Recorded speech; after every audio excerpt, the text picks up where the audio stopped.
يا ست الكل، ابنك خف من السخونية وتكسير الجسم، بس الكحة لسه بتهري صدره ومش راضية تمشي، وكل ما يكح قلبك يتقطع عليه فتقومي جري مدياله جرعة مضاد حيوي زيادة.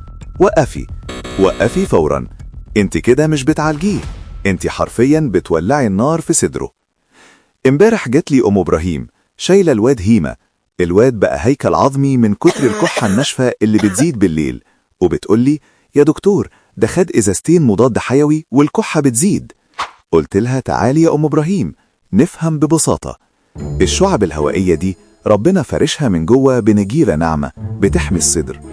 الفيروس لما دخل حرق النجيلة دي وخلاها أرض بور ملتهبة.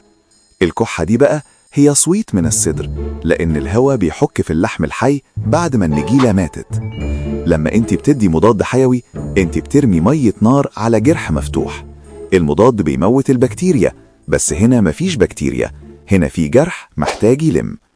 الحل يا جماعة مش في المضاد، الحل في الترطيب والحنية. سوائل دافية كتير ومعلقة عسل بليمون على الريق تعمل طبقة عزلة. ولو لازم دواء هاتي من الصيدلية دواء كحة عشبي بسيط يكون بخلاصة أوراق اللجلاب أو الجوافة، حاجة حنينة تهدي الكحة وتطر الصدر من غير ما تنشفه. أم إبراهيم رمت المضاد وفهمت الدرس، وانتم مين لسه بيعالج الكحة الناشفة بالمضاد؟ شاركونا عشان غيركم يستفيد.